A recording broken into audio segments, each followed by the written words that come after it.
Why is it necessary for us to practice another religion in spite of various other religions in this world?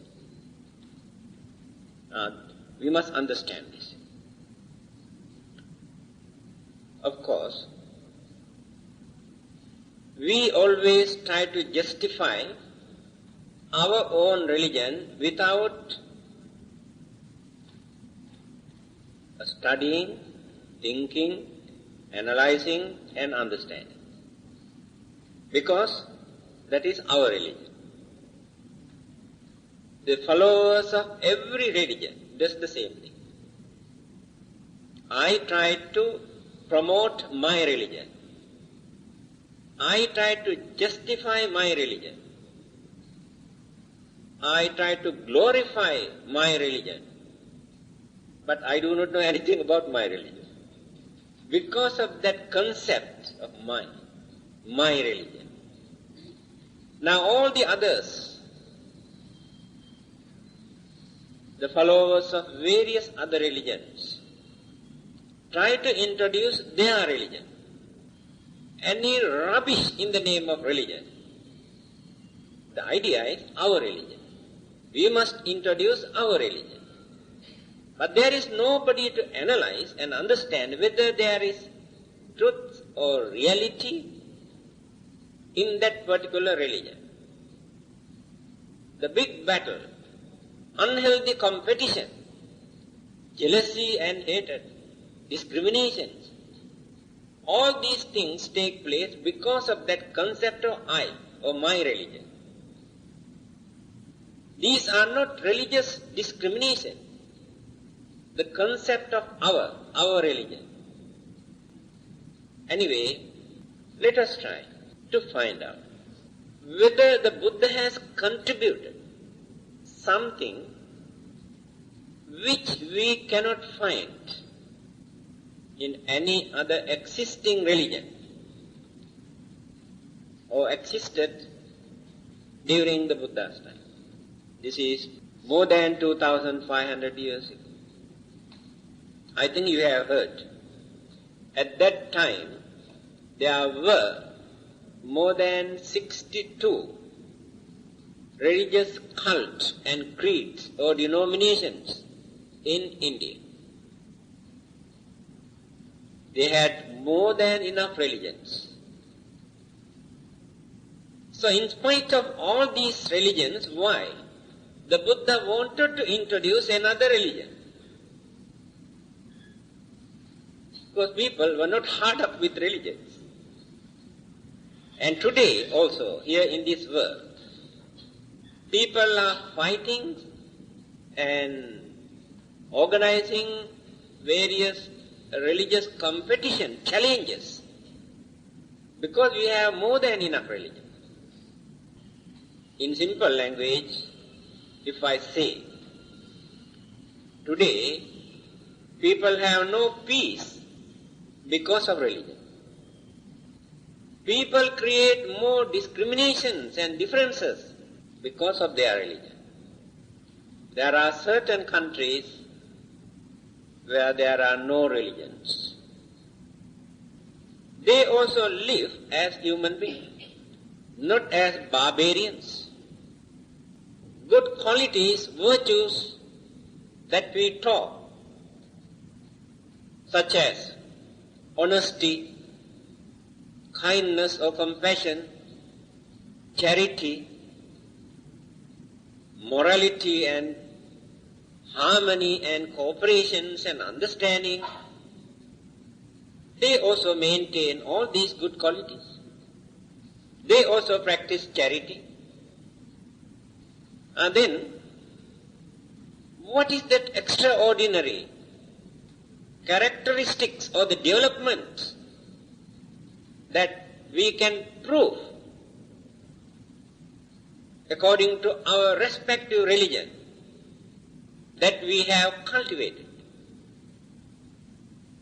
We can see we have more discriminations because of religions. But in those countries, they never face this problem. No religious discrimination. They never try to discriminate or condemn or accuse another religious group because they have no religion. So my dear friend, don't think that religion is that bad. Religion is good. What is happening? Through our religion, we try to apply our own human weaknesses. By using religion as a weapon,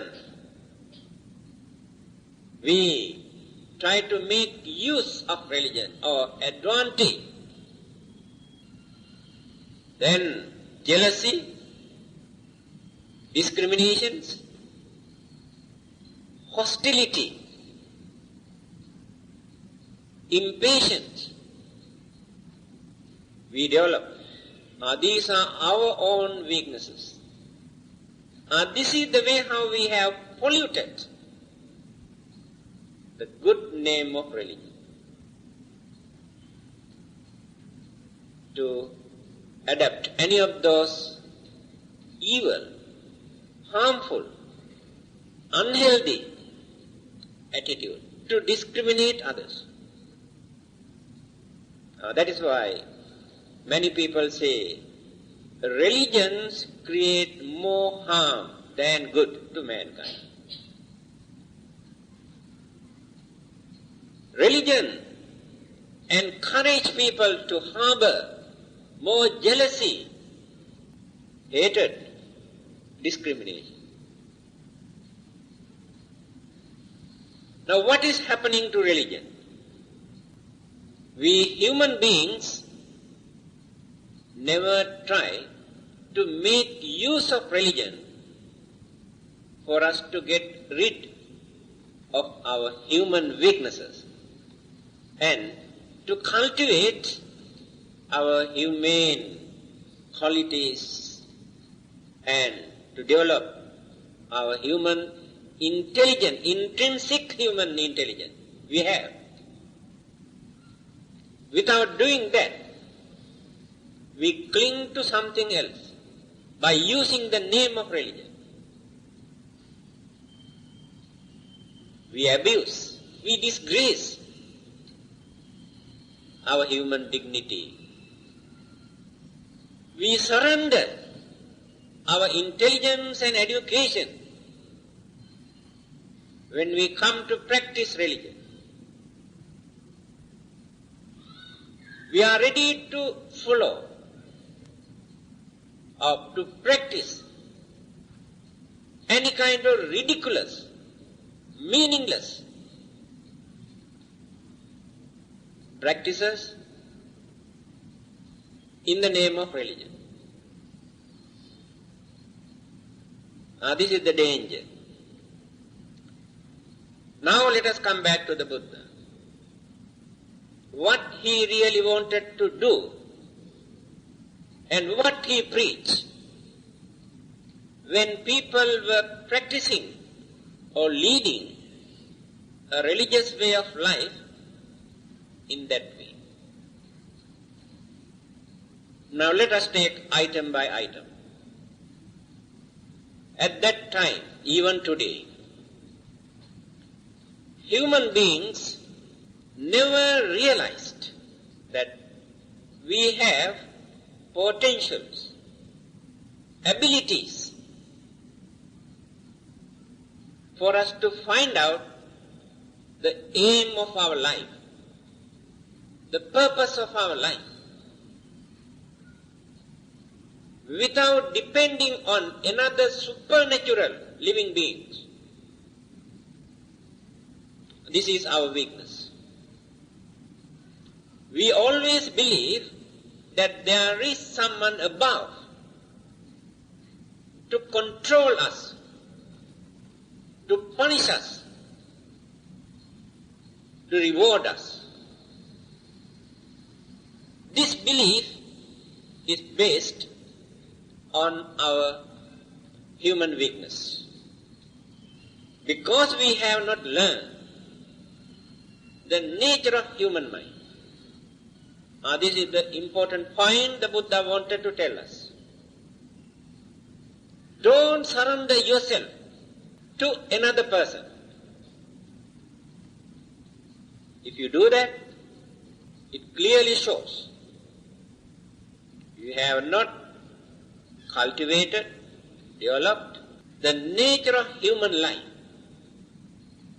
the nature of human mind, because only a human being can develop this mind up to the maximum level.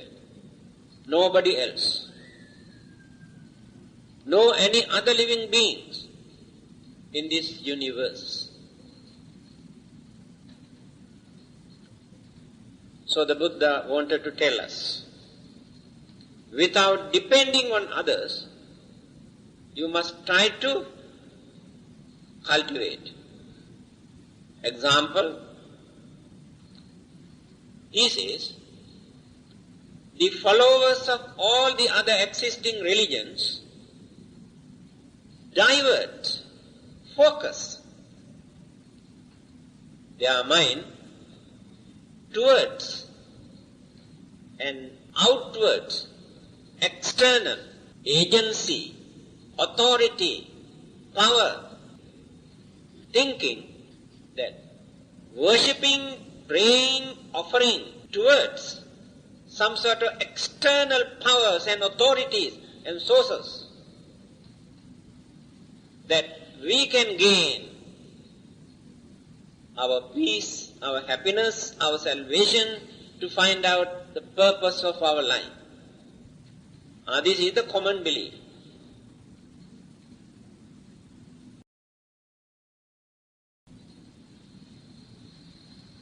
The contrary, the Buddha says, there is nothing for you to gain from external sources. Simply by worshipping, offering, praying, you won't gain anything from outside. Your duty is to get into your own mind. Try to understand the nature of human mind. Try to find out what are the forces, sources, energies in different mental faculties. Then he introduced the method how to do that. So without focusing our mind towards an external object, we divert our mind. Towards what? We have a storehouse of consciousness that we have accumulated life after life. And these are the things or the energies that we are going on expending and expending and expending, again accumulating and accumulating. The more we exist, either as human beings or animals or devas or a spirit or any other form, we are going on spending what we have accumulated in that subconscious mind. Again we are going on accumulating. Recharge the battery. How do we do that?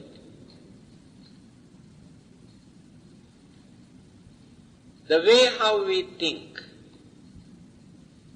the way how we talk by thinking, the way how we do things.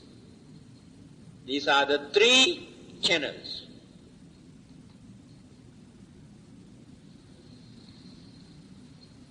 On the other hand, by enjoying our life, we spend what you have accumulated. Sufferings, physically and mentally, we are spending. Or the bad karmas that we have accumulated, suffering is the effect the way how we experience what we have accumulated. Enjoyment, peaceful life, prosperity, healthy life.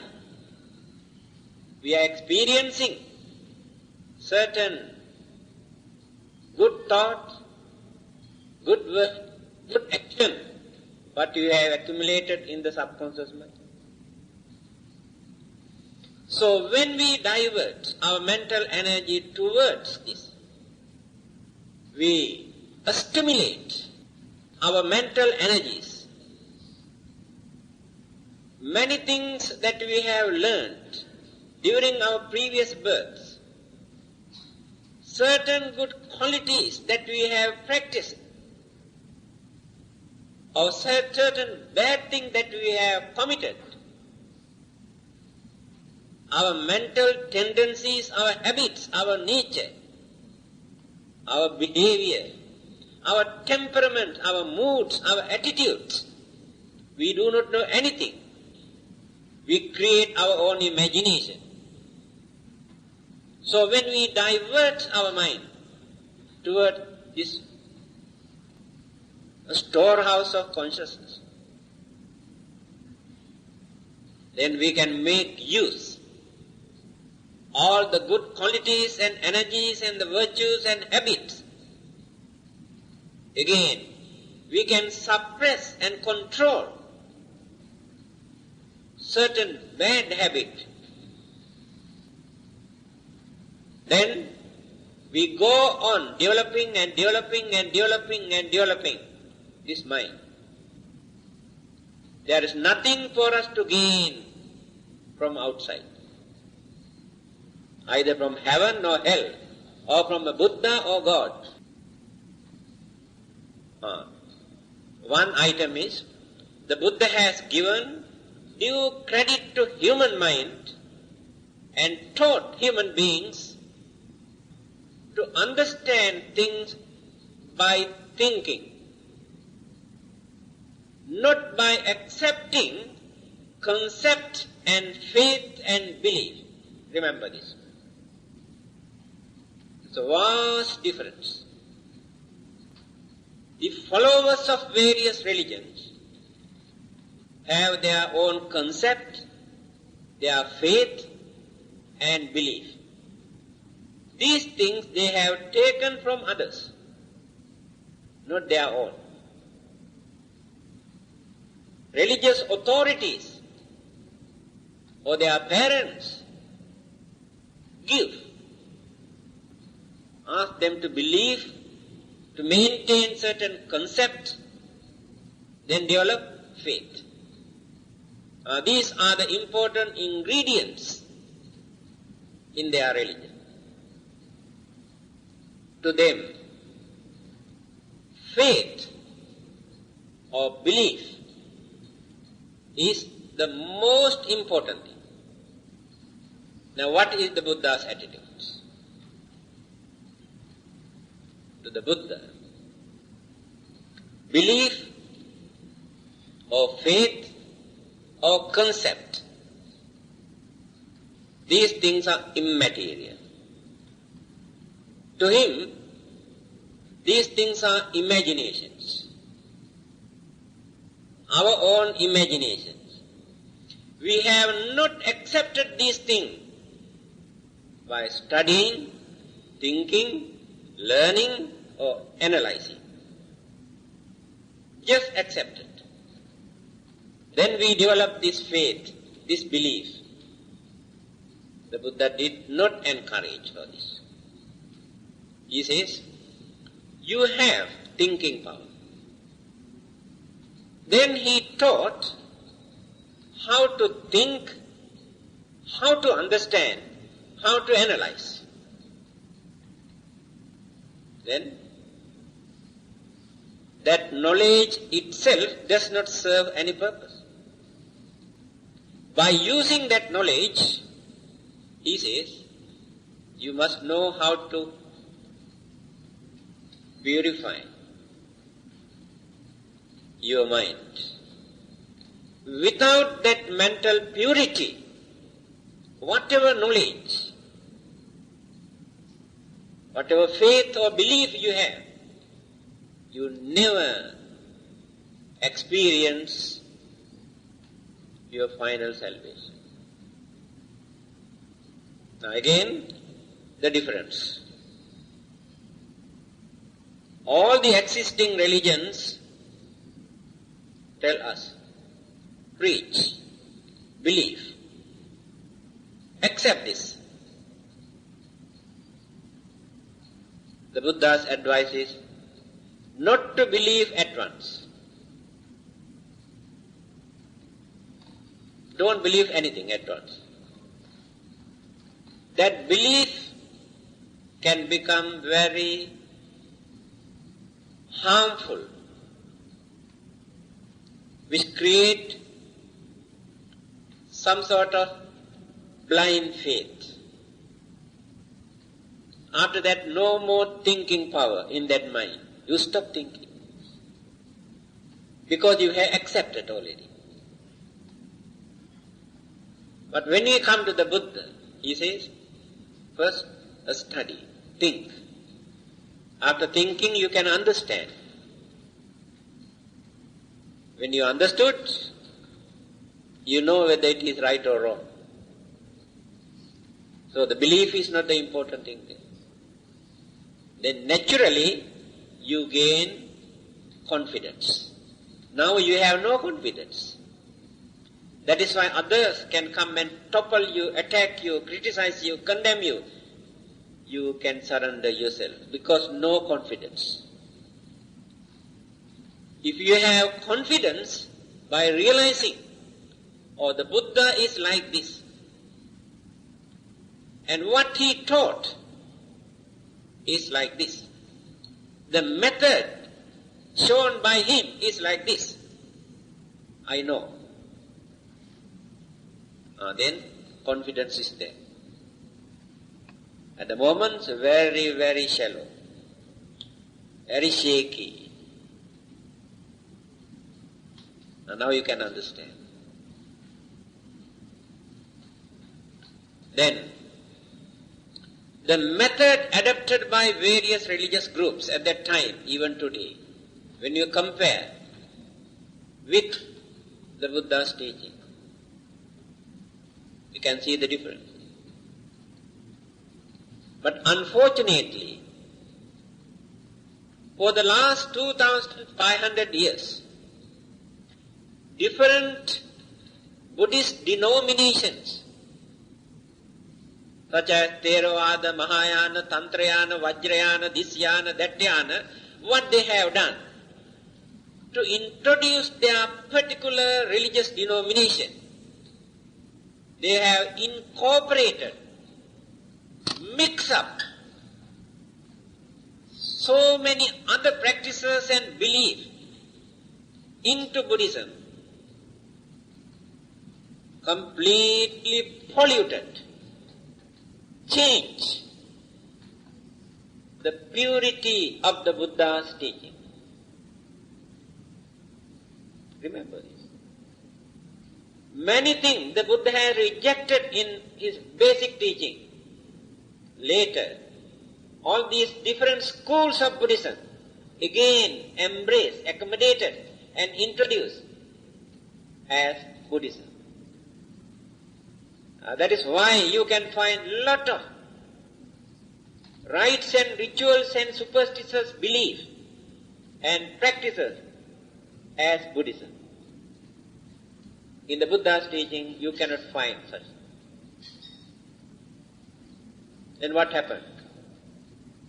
Having seen what people are doing, thinking that they are practicing a religion, the Buddha pointed out, in those practices, we cannot find real religious value.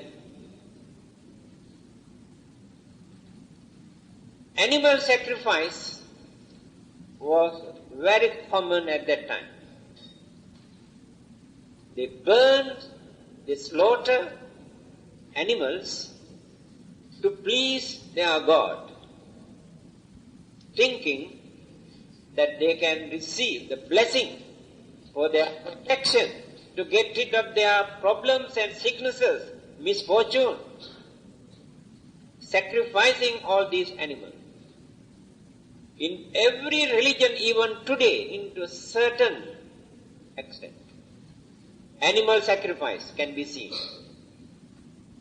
The Buddha has completely rejected, refuted, and advised not to follow this method as a religious practice.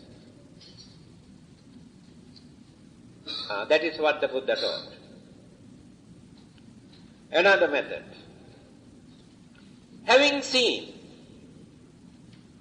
that people torture their own physical body, thinking that they can get rid of the evil effect, bad effect of the bad karmas or bad deeds that they have done during this lifetime.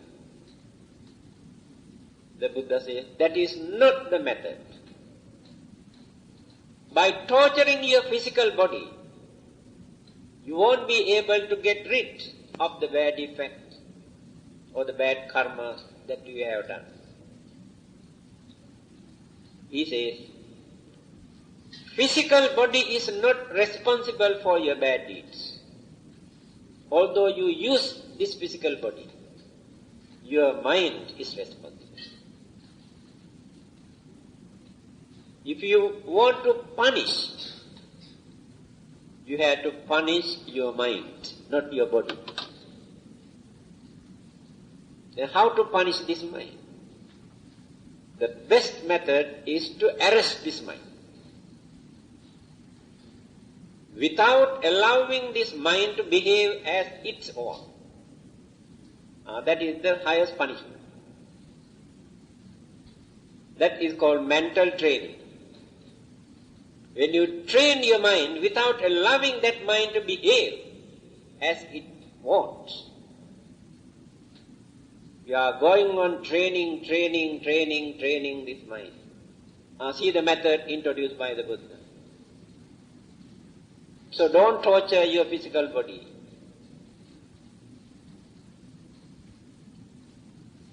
Again, certain external vows, rituals, as religious practices. These beliefs and practices were very common in those days. Today also we can see. Taking holy bath to wash away bad luck and sins. But still people believe this.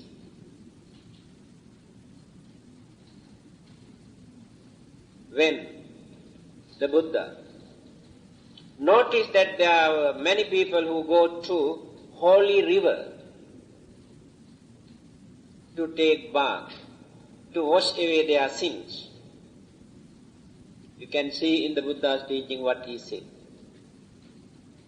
If you think that you can wash away your sins simply taking bath in that particular river, I think those fish and turtles who live in the water completely free from sins, because every day they take holy bath. See the way how the Buddha ridiculed this kind of practices. But unfortunately, still there are human beings who believe this kind of things. Again, by performing various kind of rites and rituals, they thought that they can get rid of their bad luck and bad karma. Again the Buddha says no. Through those external practices, rituals, you cannot purify yourself. Don't waste anything in the name of rite and rituals, thinking that you can get rid of your sins. Now this is another advice given by the Buddha. Those who wanted to go to heaven, thinking heaven is everlasting, never change, that they can spend a wonderful life without suffering. Because religious people illustrated, exaggerated, beautified, decorated, saying heaven is like this. Nobody knows where it is, what it is. The word itself creates temptation. The way how they have illustrated this. Then, what they say? Pray to this particular God. Worship. Then very easily you can reach this heaven. This belief was there at that time. This is not a new discovery.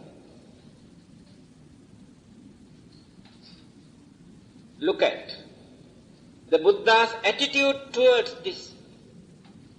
He says, when a man wanted to cross a river, if there is no boat for him to cross, he can collect few pieces of wood or make a raft. By using his own effort, he can cross this river. Without doing this, to cross this river, you kneel down here at this bank of the river and pray, asking the other bank of the river to come to you so that you can cross the river. Praying to somebody to go to heaven, the Buddha says exactly like this. Through the influence of another person to go to heaven. The Buddha says it is impossible. But you can go to heaven by using your own effort without depending on another person. Don't ask another person to carry you. The method was taught by him. Without praying to anybody, if you really want to go to heaven, because heaven is not monopolized, reserved by one particular religious group. It is open to everybody. Then what is the method? Very simple. When you read the Dhammapada, there are two places where he mentioned the way to heaven. Satchang bhane nakujjaya dajja appasmim piyachito. Only three things you have to do. You have to collect only three things. If you really want to go to heaven. What are those three things? Satchang bhane, be honest. Can you do that? You are ready to pray 100 times a day to somebody, but it is difficult for you to become an honest person. That is why people say very difficult to practice Buddhism. But very easy to pray, no trouble. Very easy.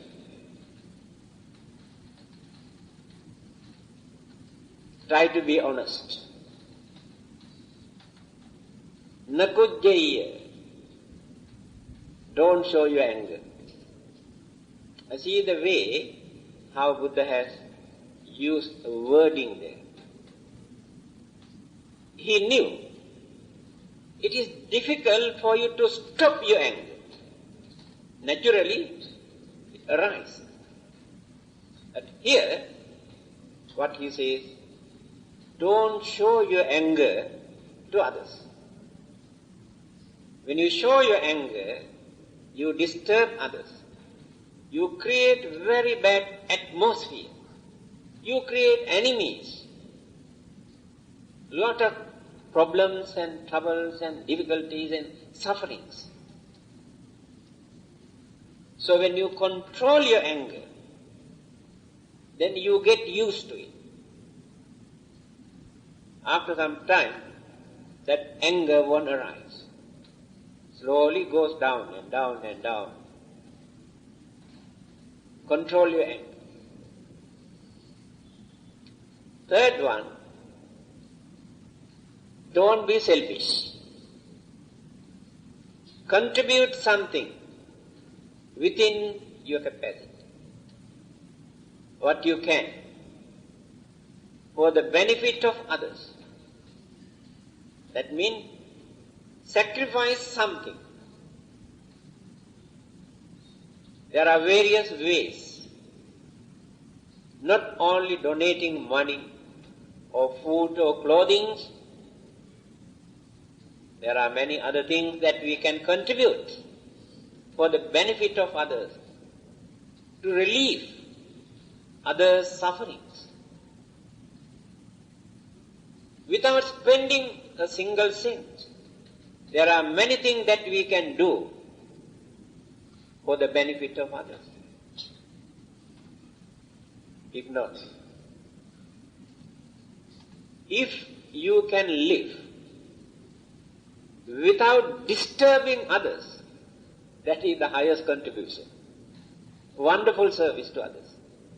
No need to go out to do anything, but carry on your way of life without disturbing another person. That is a noble life. So these are the only three things. Be honest. Don't show your anger. Don't be selfish. You cultivate these three good qualities. Gacche devana santike. After your death, you will be born with all the other devas or gods to enjoy heavenly life, but it is not permanent. King of the devas, Sakra. Many people worship him, but you do not know. Sakra, the king of the devas, worship human beings. Have you ever heard this? You worship him, but he worships you. But you must have these good qualities. He says, Ye gahatta punyakara silavanta upasaka dhammena dharan posanti tang namassam. I respect, I worship those lay people, not monks. He is not talking about monks. Those lay people, I worship, I respect them. Who are those people? Ye gahatta punyakara. Those who perform meritorious deeds. That means do some service to others. Those who respect to others. I respect them. Silavanta. Those who lead a noble life without violating others' peace and happiness. That is called Sila.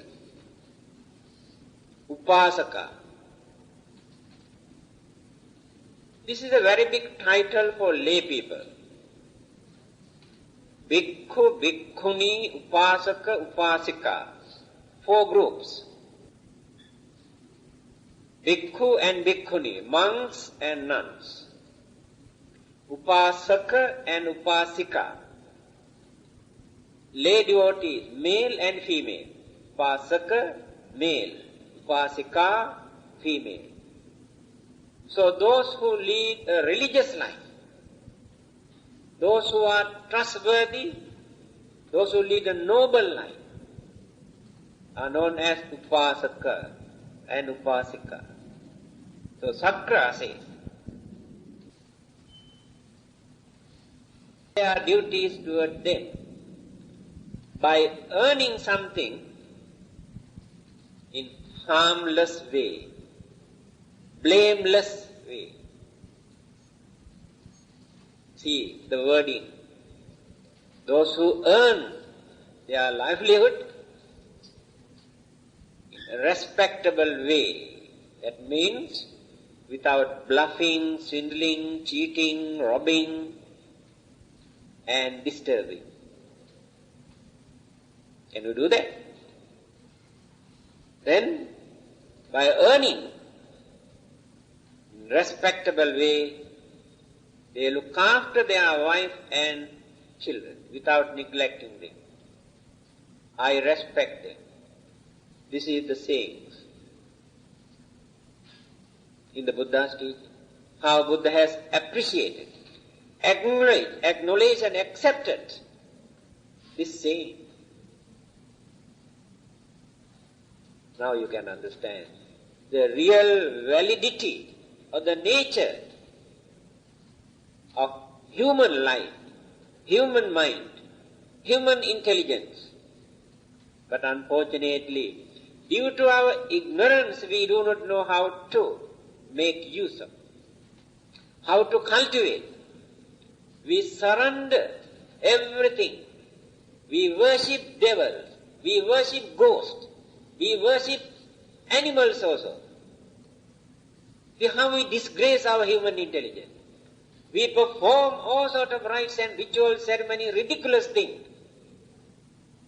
The Buddha wanted to give this warning not to behave like this. I told you at the beginning, the main purpose of his mission, his religion, is to uplift human dignity, human life. He did not advise you to practice a religion, to lead a religious life, behaving like animals. You can behave as gentlemen. Not necessary to become slaves to your religion. Not necessary to become slaves to Buddha. He doesn't like it. He is not waiting there in the shrine room to receive your salute. That is not the Buddha's way of life. Of course, we like to respect him. We like to worship him. It's very good. Every time when we pay respect, we develop our confidence. If we have no confidence, we do not worship him. It is not an order given by him that you must worship him and don't worship another god. I hammer you if you worship another god. People say like this, what a pity. That is not religion. You can respect anybody, no harm at all. Any god, no harm. Founder of any religion you can respect, no harm. You never go to hell because of that. The Buddha will be very happy if you respect the other religious teachers, because he encouraged people not to discriminate, not to show your hostility towards others. Now you can understand what he wanted to tell us and how he wanted to train us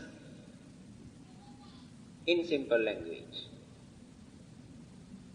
He wanted to teach us to live as real human beings.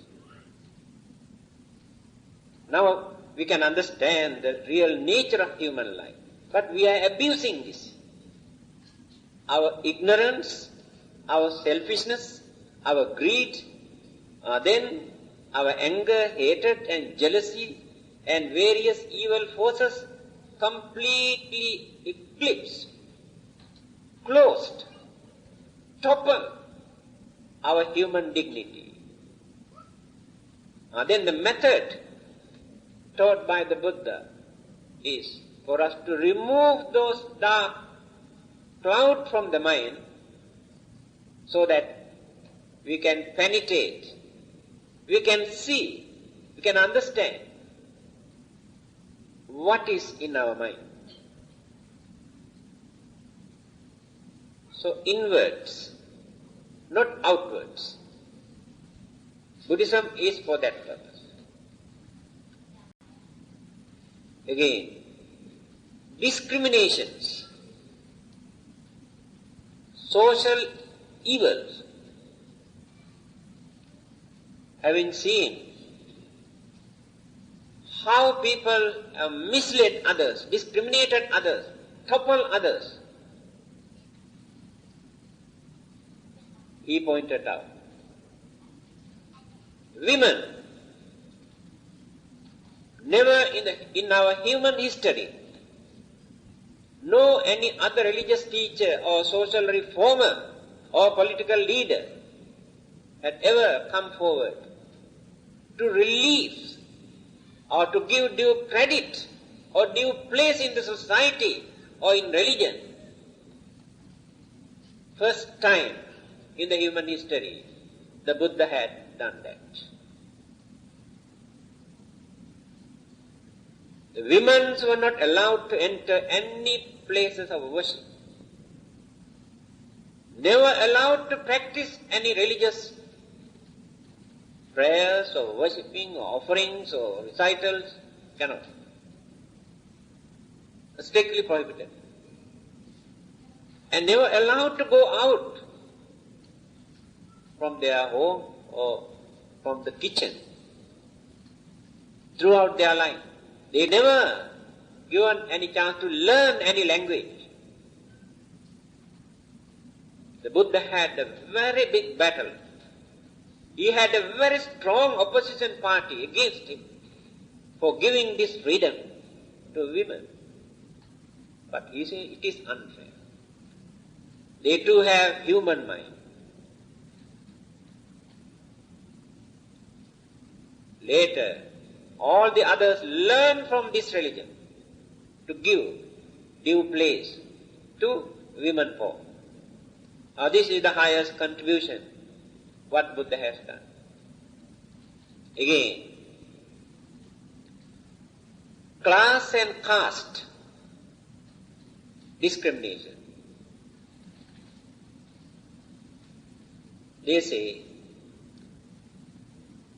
Chatur Varnang Maya Drishtang Guna Karma Vibhagasa, a well-known religious book in Sanskrit language. How they try to justify caste discrimination. It is in their holy book. They say God created human beings in three castes, four. Four groups of human beings divided into four castes. Kshatriya, Brahmana, Vaishya, Shudra. These are the four. Kshatriya, the rulers. The Buddha was born in that family. Rulers. Brahmana, teachers, masters, religious authorities. Vaishya, most of those business people. Shudra, laborers, coolies. God created them to carry on all this work. Therefore, Brahmins were created by God from his mouth. Kshatriya, the rulers, were created by God by using his hand through his shoulder. And Vaishyas were created by God from his stomach to work hard. Shudras were created from his leg, feet, lowest caste, to do hard work, laborers' work. This is the way how they try to justify. They say we cannot go against this. The Buddha had to fight. He said no. Very humorous language. The Buddha has, very seldom we can find this kind of sayings in the Buddha's teaching. I do not know actually whether these are his real words or later his disciples incorporated this. It is not rude, I think, for me to tell. It is in our Tripitaka. You see, as if the Buddha has said. If Brahmin says that they were created by the God from his mouth, but today we can see how Brahmin ladies give birth. See, this is in the Tripitaka. How the Buddha tried to ridicule this kind of belief. But we cannot see any differences that Brahmins come from one mouth and Kshatriyas come from another mouth and Vaishya and Sudras coming out from another mouth. Only one mouth for all of them to come out. Then the Buddha asks, is that the God? So it clearly shows the Buddha's attitude toward this caste discrimination. The Buddha had to condemn these social ills in the society. Remember, the Buddha was not a yes man. He had a lot of patience, tolerance, kindness, compassion, understanding, all the good qualities were there. But he was not a yes man. Whenever there is a mistake, when he come to know that it is wrong, he pointed out. That is his duty. That is the nature of enlightenment. There must be somebody to point out the mistake. Then, to find out the aim of our life, final goal. The main purpose of religion is to tell us, to teach us, to guide us, how to find out the aim of our life. Is there any meaning? Any purpose? And why are we here? Who is responsible for us? Whether we are responsible or somebody else is responsible. This is a very difficult problem. I think the whole world is divided into 4 or 5 groups regarding this. Majority here in this world says God is responsible for our existence here. Whether we believe or not, this belief is very strong. We are here because of God. Another intellectual groups, some of them are not belong to any particular religion. They say we cannot satisfy. We cannot believe that there is someone who creates us. No reason. So according to them, here in this universe, there is very unbiased, universal consciousness. They use this word, universal consciousness. And all these existing living beings are the units, particles of that universal consciousness. Exist for some times and move here and there, just like puppets. And after ending their period or time here, again absorb into the same universal consciousness. That is the aim and the final goal. Intellectuals believe this. To them there is no God, no creator. That is how we exist. as another group, most of them are scientists, philosophers, psychologists, thinkers. To them, there is no God, no universal consciousness. They analyze the existing elements, atom, and various other particles, cosmic energies, and various other known and unknown energies.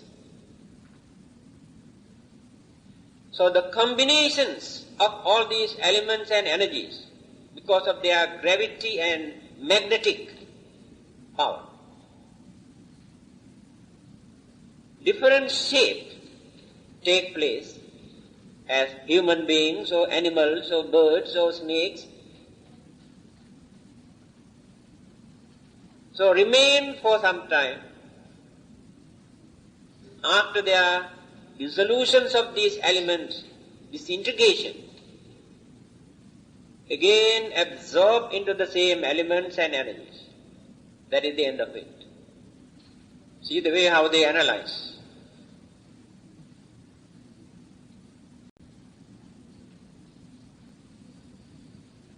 Now we must try to find out what is the Buddhist attitude. How did the Buddha analyze and point it out? But he is not belong to any of those three. He never says that we were created by a God. No. He never says there is some sort of universal consciousness that come out from all these units, exist in the whole universe. He never says that we are living beings, are simply a bundle of elements and energies. Then what did he say? He said there are 5 aggregates. There you can find elements and energies plus something else, which others could not point out. He too admits 4 elements. All the other existing religions, or those who have no religions, also accept 4 elements, yes. Cosmic energies, yes, no problem. But all these elements and energies cannot produce a life. At the beginning, scientists had a belief that when elements and energies combine together, existence of these things as a bundle for some time, the human mind is the byproduct of these elements and energies. Human mind is the cream, the essence of the elements and energies. But this belief was rejected by a well-known scientist, Albert Einstein.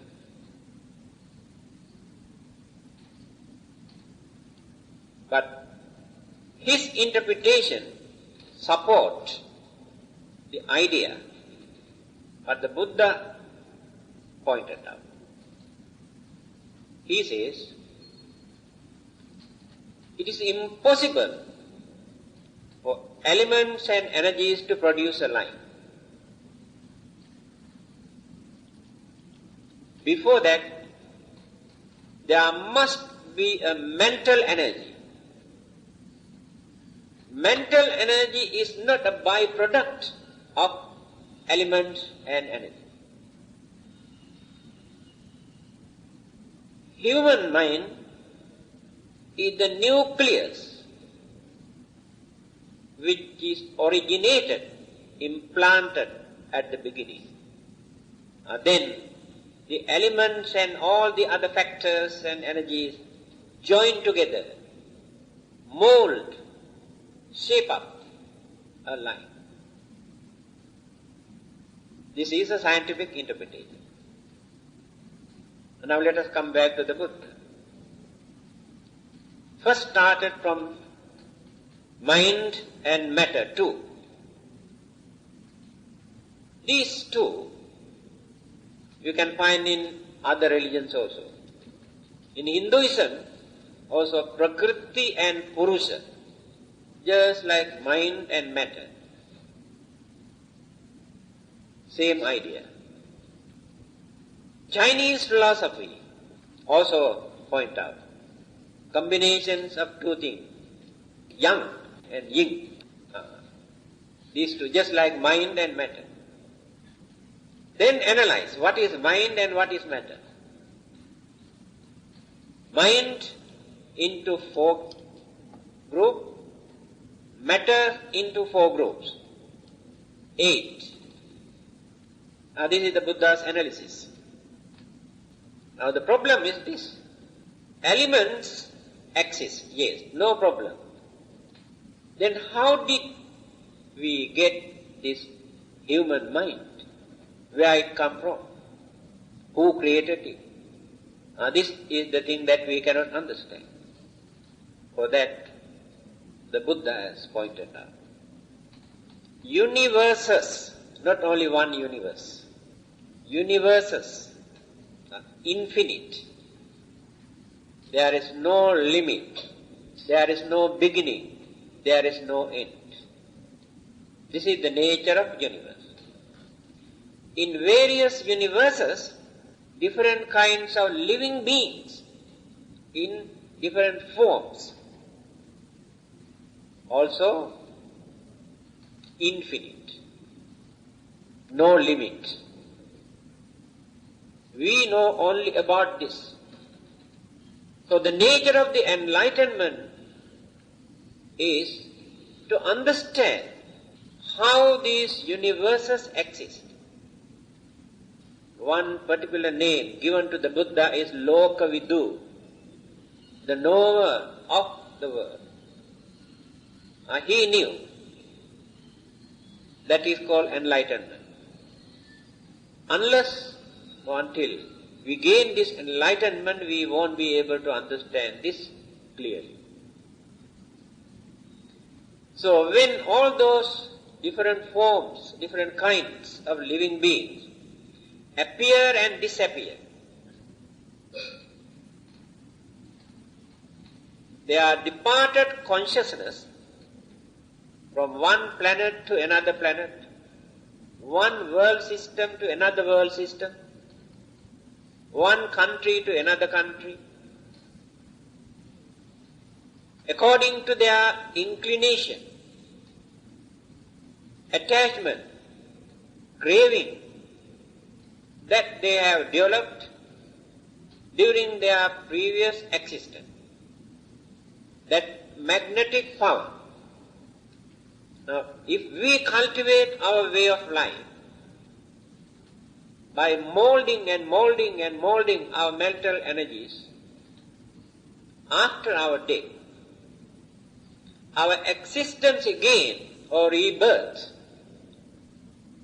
take place not only here on this earth,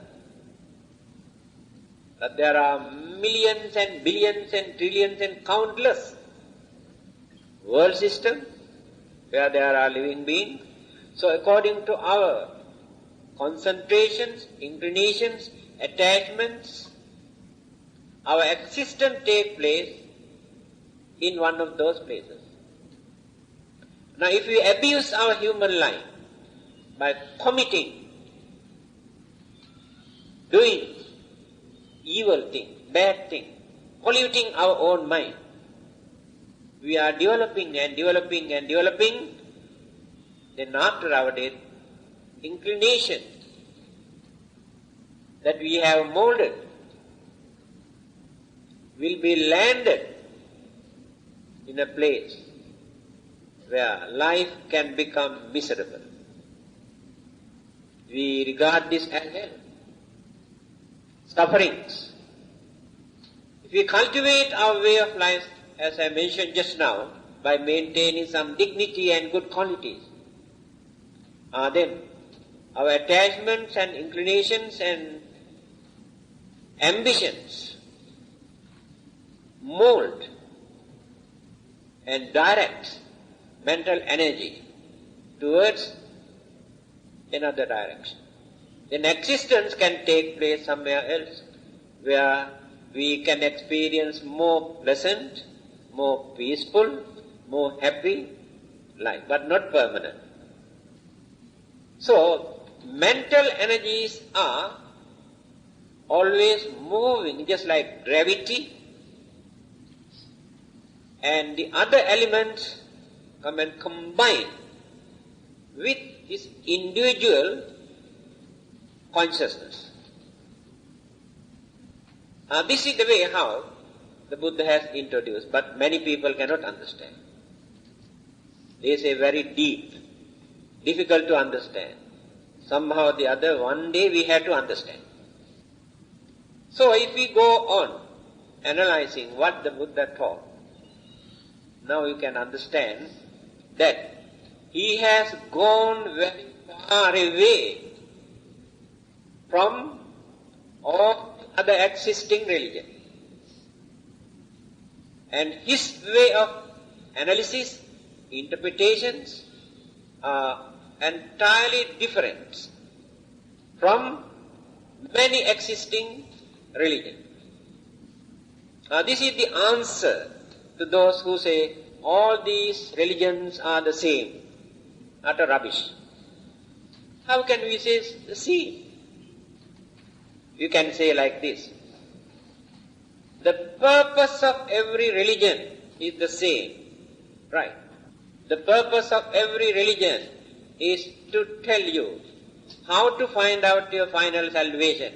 Whether the method is right or wrong, that is a different thing. That is the purpose. The purpose of every religion is to tell you how to live without disturbing others. Yes, every religion teaches you to do good things. No religion in this world that teaches us to do bad things. So every religion teaches us not to do bad things. That is not the final analysis of a religion. Because there are many others who do a lot of good things without religion, who keep away from bad things without religion. If the purpose of religion is only that much, that purpose is very poor. Because people can do this without depending on religion. Now you can understand the main purpose of religion is to find out the ultimate aim of our life. This is the method introduced by the Buddha by giving these advices: not to follow a religion blindly, without understanding, without thinking, without maintaining only belief or faith. This is the message given by the Buddha.